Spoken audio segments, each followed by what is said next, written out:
और दिल्ली के खौफनाक श्रद्धा हत्याकांड की जांच महरौली के जंगलों से भटकते भटकते मैदान गढ़ी तालाब तक पहुंच गई है। आफताब से पूछताछ में पुलिस को कुछ नए सुराग मिले हैं।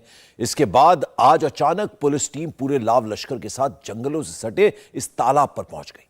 माना जा रहा है कि इस हत्याकांड को अंजाम तक पहुंचाने के लिए पुलिस को जिन सबसे अहम सबूतों की तलाश है वो इसी तालाब की तलहटी में डूबे पड़े हैं। पुलिस को अभी तक ना तो श्रद्धा का सिर मिला है, ना वो औजार जिससे उसकी लाश के टुकड़े टुकड़े किए गए, ना ही उसका मोबाइल फोन। इन्हीं की तलाश पुलिस को इस तालाब तक ले आई। आफताब का फ्लैट,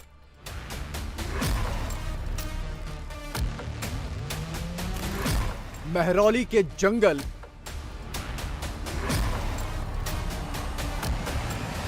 और अब तालाब। खाक छानते छानते पुलिस को 10 दिन होने चले, लेकिन पिछले 1 दशक के सबसे खौफनाक हत्याकांड की 3 अहम कड़ियां अभी भी जुड़ना बाकी हैं। श्रद्धा का सिर कहां है, टुकड़े टुकड़े करने वाला औजार कहां है, और श्रद्धा का मोबाइल फोन कहां है। जब तक ये 3 सबूत हासिल नहीं होते, तब तक आफताब की दरिंदगी के हिसाब और श्रद्धा के लिए इंसाफ के रास्ते में रोड़े ही रोड़े हैं। इसीलिए दिल्ली पुलिस की इन्वेस्टिगेशन टीम इन सवालों के जवाब की तलाश में आज मैदान गढ़ी तालाब तक पहुंच गई। दिल्ली पुलिस की टीम मैदान गढ़ी के इस बड़े तालाब पर पहुंची है। आप यहाँ पर देख सकते हैं कि ये काफी बड़ा तालाब है जो कि छतरपुर के जंगलों के ठीक पीछे है। आप देख सकते हैं कि इस तालाब के साथ में ही सामने घना जंगल है जहां पर लगातार कई दिनों से दिल्ली पुलिस की टीम सर्च ऑपरेशन चला रही थी। शनिवार को आफताब को लेकर यहां पर दिल्ली पुलिस की टीम पहुंची थी और पुलिस के जो सूत्र बता रहे हैं उनके मुताबिक पूछताछ में आफताब ने बताया कि उसने जो शरीर के कई टुकड़े जो है श्रद्धा के वो इस तालाब में भी फेंके थे। सूत्रों का तो यहां तक भी कहना है कि जो आलाए कत्ल यानी कि जिस आरी से श्रद्धा को काटा गया था उसको भी जो है वो आफताब ने इसी तालाब के अंदर फेंका था, जिसके बाद अब दिल्ली पुलिस की टीम यहां पर निगम की गाड़ियों के साथ पहुंची और यहाँ पर जो है वो तालाब को खाली कराने की कोशिश की जा रही थी। लेकिन ये काफी बड़ा तालाब है, इसकी गहराई जो बताई जाती है वो कम से कम 15 फीट है और जो गांव वाले हैं उनका कहना यह है कि अगर पानी यहां से निकाला जाता है तो इसके लिए कम से कम 15 से 20 दिन लग सकते हैं। यही कारण है कि अब वापस जो नगर निगम के जो बड़े बड़े ट्रक जो इस तालाब को पानी निकालने के लिए आए थे वो यहां से अब वापस लेकर जाए जा रहे हैं। और जिस तरीके से पानी निकालने की कोशिश की गई थी, लेकिन जिस तरीके से पुलिस सोच रही थी कि पानी यहां से निकाल के जो है वो पार्ट्स श्रद्धा के यहां से निकाले जा सकते हैं, ऐसा मुमकिन नहीं हो पाया। तो क्या श्रद्धा हत्याकांड की सारी अनसुलझी अहम कड़ियां इसी तालाब की तलहटी में समाई हुई हैं? पुलिस फिलहाल कुछ बताने को तैयार नहीं, लेकिन इस तालाब को लेकर जैसी तेजी और हलचल दिख रही है उससे तो यही लगता है कि कड़ियां बहुत जल्द जुड़ने वाली हैं। क्या श्रद्धा का सिर इसी तालाब में है? क्या श्रद्धा का फोन भी इसी तालाब में है? क्या लाश के टुकड़े करने वाला हथियार भी इसी तालाब में है? क्या हत्या के वक्त श्रद्धा और आफताब ने जो कपड़े पहने थे वो भी इसी तालाब में दफन हैं? पिछले 1 हफ्ते से जो पुलिस है वो यहाँ पर खाक छान रही है। कई बॉडी पार्ट्स जो है वो जंगलों से पुलिस को बरामद हुए थे, लेकिन अब जिस तरीके से पूछताछ में आफताब ने खुलासा किया कि तालाब के अंदर भी उसने कई बॉडी पार्ट्स को फेंका था, उसके बाद पुलिस की टीम जो है वो यहाँ पर पहुंची थी। और ये आप देखिए पूरा जंगल का इलाका है जो छतरपुर के जंगल, जहाँ पर लगातार पुलिस जो है वो पिछले कई दिनों से खाक छान रही। कई बॉडी पार्ट्स श्रद्धा के वहां से रिकवर हुए थे। उसके ठीक पीछे ये बड़ा तालाब है जिसकी गहराई लगभग 15 फीट बताई जाती है, लेकिन ये तालाब काफी बड़ा है क्योंकि अगर इसके अंदर कुछ भी फेंका जाता है तो उसको रिकवर करना आप समझ सकते हैं कि कितना मुश्किल है। फ्रिज में ठूस कर रखे श्रद्धा के जिस्म के ठंडे टुकड़ों को रात के वक्त आफताब इसी तरह रोजाना ठिकाने लगाने जाता था। उसकी बेफिक्री वाली चाल और इत्मीनान वाला अंदाज देखकर किसी का भी खून जम जाए जब यह पता चले कि इस शख्स के कंधे पर टंगे थैले में इंसानी जिस्म के टुकड़े हैं जिसे उसने अपने हाथों से काटा है। आधी रात को आफताब के इस सफर की मंजिल महरौली के जंगल होते थे। पुलिस अभी तक यही जानती थी, लेकिन अब यह खुलासा हो रहा है कि श्रद्धा मर्डर केस के टुकड़े टुकड़े सुराग जंगल के साथ साथ इस तालाब में भी दफन हैं। यहाँ पर पुलिस की टीम पहुंची थी, तो क्या इस तालाब को खाली करने की कोशिश की जा रही थी? ये आपके सामने ही देख लो कितने बड़े ट्रक यहाँ से सुबह से लगे हुए हैं। सुबह से लगभग 1 लाख लीटर पानी इसमें से खाली कर लिया होगा, और जिस हिसाब से कार्रवाई कर रहे हैं उस हिसाब से तो ये 1 महीने तक ये खाली नहीं हो पाएगा तालाब। और हमारी शासन प्रशासन से गांव की तरफ से हाथ जोड़ के प्रार्थना है कि इसमें गोताखोर लगाए जाए, ताकि वो जो भी इसमें उन्होंने बता रहे हैं शारदा मर्डर केस के, वो निकाल लें। इसका तो एक ही समाधान है कि इसमें जनरेटर सेट वहाँ लगा के उस तरफ पहाड़ में पानी निकाला जाए।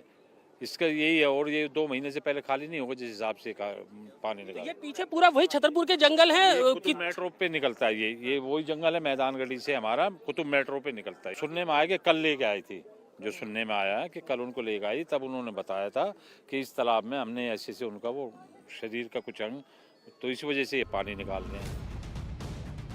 एक एक्सपर्ट कसाई और एक माहिर हत्यारे की तरह आफताब ने 18 मई की रात के एक एक सबूत इन 5 महीनों में पोंछ पोंछ कर साफ कर दिए। यहां तक कि 23 मई को उसने पूरे घर की एक बार फिर से तलाशी ली, श्रद्धा से जुड़ा एक एक सामान ढूंढा, सारा सामान 2 पॉलिथीन बैग में जमा किया। घर में श्रद्धा की 3 तस्वीरें भी थीं। आफताब ने तीनों तस्वीरों के फ्रेम तोड़े और किचन में जाकर तीनों तस्वीरें जला डाली। कुछ खून के निशान थे, उनको उसने सल्फर केमिकल के जरिए मिटाया, लेकिन उसके बाद उसने आफताब के बेडरूम में 3 तस्वीरें थीं, जिसमें से 2 श्रद्धा की उत्तराखंड के टूर की तस्वीरें थीं, और इसके अलावा एक फोटो जो थी वो मुंबई में गेटवे ऑफ इंडिया की थी, जिसमें आफताब श्रद्धा के साथ था। ये तीनों तस्वीरें जो बेडरूम में लगी हुई थीं, इन तीनों तस्वीरों को आफताब ने जो फोटो फ्रेम था उनको तोड़ा, बल्कि उसके बाद उन तीनों फोटो में आग लगाई, और ये आग जो है आफताब ने रसोई में माचिस के जरिए इन तीनों फोटो में आग लगा दी। और पूछताछ में उसने ये बताया कि ऐसा उसने इसलिए किया ताकि वो श्रद्धा से जुड़े एक एक सबूत को पूरी तरीके से मिटा दे। इस पूरे के पूरे जो वाकया है, जो पूछताछ में खुलासा किया है, उससे ये पता लगता है कि आफताब श्रद्धा से कितनी नफरत करने लगा था कि उसने न केवल हत्या की बल्कि उससे जुड़े सबूतों में भी आग लगानी शुरू कर दी थी, और 3 फोटो को आग लगाकर खाक कर दिया था। लेकिन 2 पॉलिथीन बैग में भरकर रखा श्रद्धा का सामान आफताब ठिकाने नहीं लगा पाया। रविवार की सुबह पुलिस टीम ने आफताब के फ्लैट से ये दोनों पॉलिथीन बरामद कर लिए। निशानदेही के लिए खुद आफताब भी पुलिस के साथ था। ये आफताब का घर आप देख रहे हैं, हरे रंग का, ठीक मेरे पीछे आफताब का घर है, जहां पर वो श्रद्धा के साथ लिव इन में रहता था। दिल्ली पुलिस की टीम यहां पहुंची थी, 3 घंटे तक सर्च ऑपरेशन चलाया, कई अहम सबूत इकट्ठे किए, जिन्हें दिल्ली पुलिस की टीम काले रंग की पॉली बैग में लेकर यहां से निकली है। एसीपी विनोद नारंग, जिनके नेतृत्व में पूरे मामले की जांच चल रही है, वो यहां पर मौजूद थे, कई आला अधिकारी यहां पर मौजूद थे। फिलहाल आप देखें कि अभी भी कुछ पुलिस वाले जो हैं वो अंदर मौजूद हैं, और लगातार जो सैंपल हैं वो उठाए जा रहे हैं, यानी कि कई अहम सबूत जो हैं दिल्ली पुलिस को आफताब के घर से मिले हैं। 3 घंटे तक सर्च ऑपरेशन चलाया, और उसके बाद कई खुलासे इसमें अब होंगे। हालांकि दिल्ली पुलिस इस बात का खुलासा नहीं कर रही है कि उसे आफताब के घर से क्या कुछ मिला, लेकिन इतना जरूर है कि कुछ सबूत जरूर मिले हैं, क्योंकि कुछ काले रंग के पॉली बैग में लेकर दिल्ली पुलिस की टीम आफताब के घर से सबूत निकली है। आफताब के खिलाफ पुलिस को अभी तक क्या क्या मिला है वो देखिए। महरौली के जंगल से हड्डियों के 13 टुकड़े। महरौली जंगल में आफताब की बार बार फोन लोकेशन। शव के टुकड़े जमा करने के लिए खरीदा गया फ्रिज।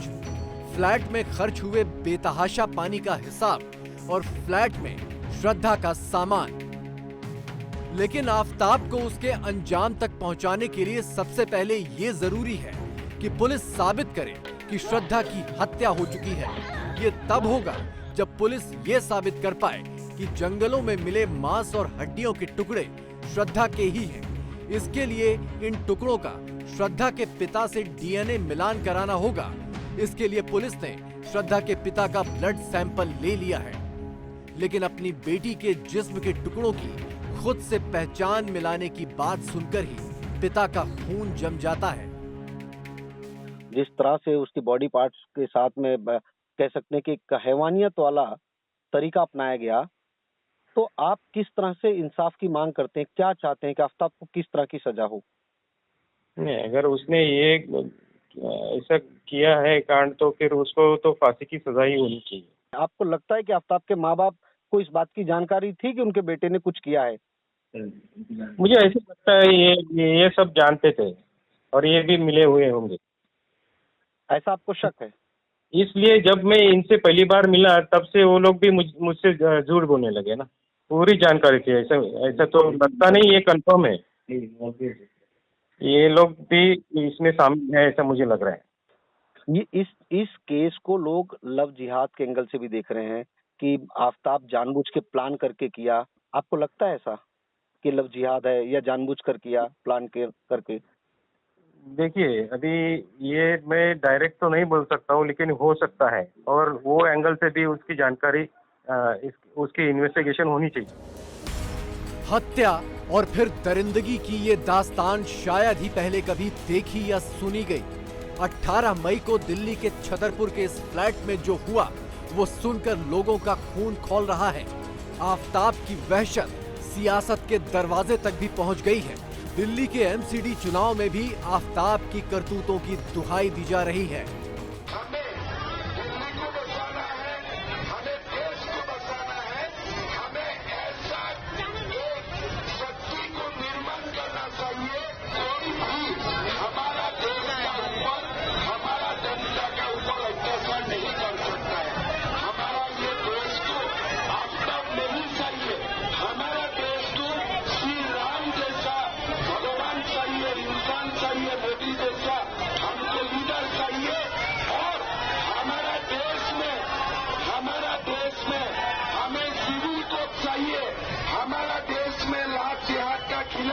हमें कानून चाहिए और देश में कोई आफ्ताब जैसा शख्स निकाले तो सीधा फांसी काट में जाना चाहिए।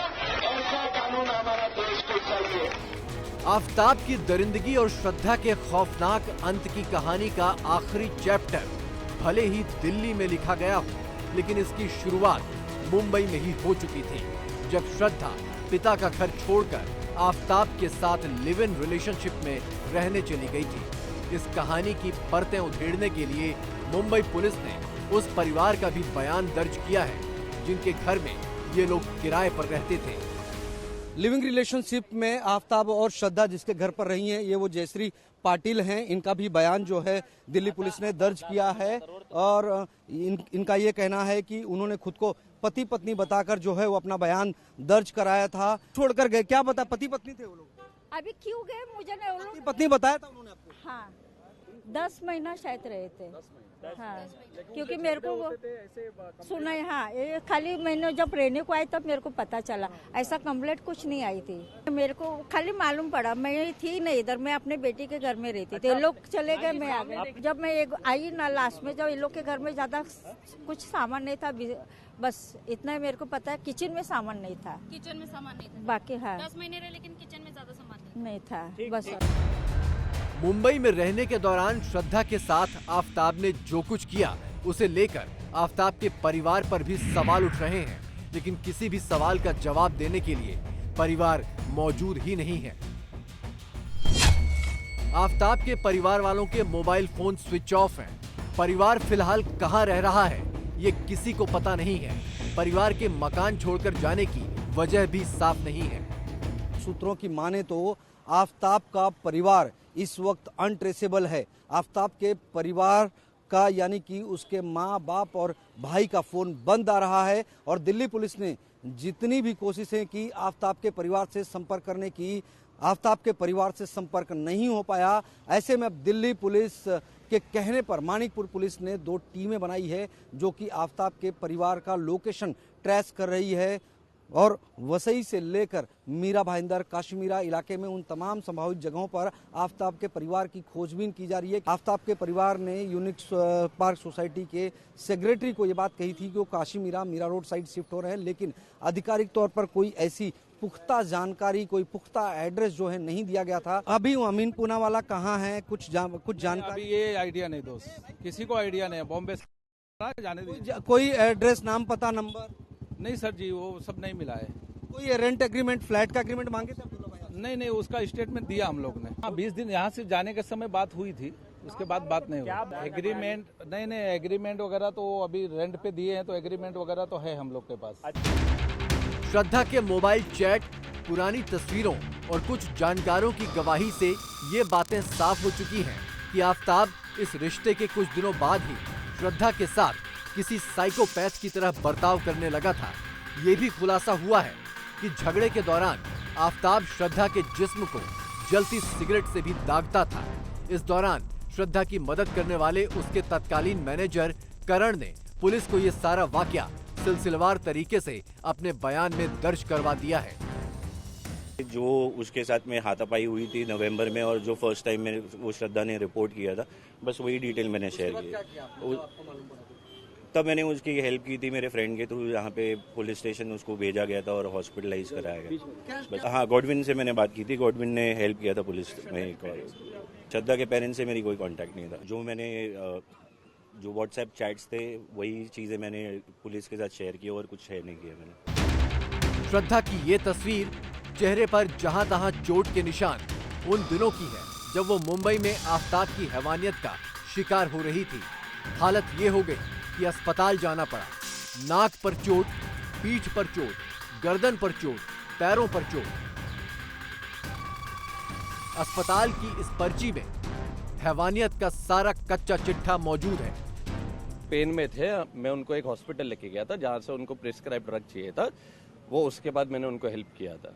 कुछ महीनों के लिए मेरा उनका इंटरेक्शन था, मगर मैं उसका दोस्त नहीं हूँ। वो जो कंपनी के लिए काम करती थी वही कंपनी में मेरा भाई भी काम करता था, जिसके वजह से श्रद्धा ने अपने मैनेजर को कांटेक्ट किया था जब वो हादसा उनके साथ हुआ था, और तभी मेरे भाई शिफ्ट पे जा रहे थे। तो इवेंचुअली वो कंपनी के मैनेजर ने मेरे भाई को फोन किया कि श्रद्धा आपके एरिया में रहती है, आप उनको प्लीज हेल्प कर लीजिए। तो उस बहाने वो नंबर मेरे पास ट्रांसफर हुआ था श्रद्धा का, और मैं उनसे मिला। आफताब ने जिस तरह श्रद्धा की लाश के टुकड़े टुकड़े करके सबूत मिटाने की कोशिश की, उसी तरह पुलिस को जानकारियां भी टुकड़ों टुकड़ों में देकर बचने की आखिरी कोशिश कर रहा है। कभी वो लाश के 17 टुकड़ों की बात करता है तो कभी 35, कभी महरौली के जंगल बताता है तो कभी मैदान गढ़ी तालाब। लेकिन अब नार्को टेस्ट में सारा सच एक झटके में एक साथ बाहर आ जाएगा। दिल्ली पुलिस और फॉरेंसिक एक्सपर्ट की तैयारियां अंतिम दौर में हैं और आफताब के सारे झूठ भी आखिरी दौर की सांसें ले रहे हैं। इंडिया टीवी हर वक्त हर जगह डाउनलोड करने के लिए सर्च करें India TV news Google play store या ऐप स्टोर पर।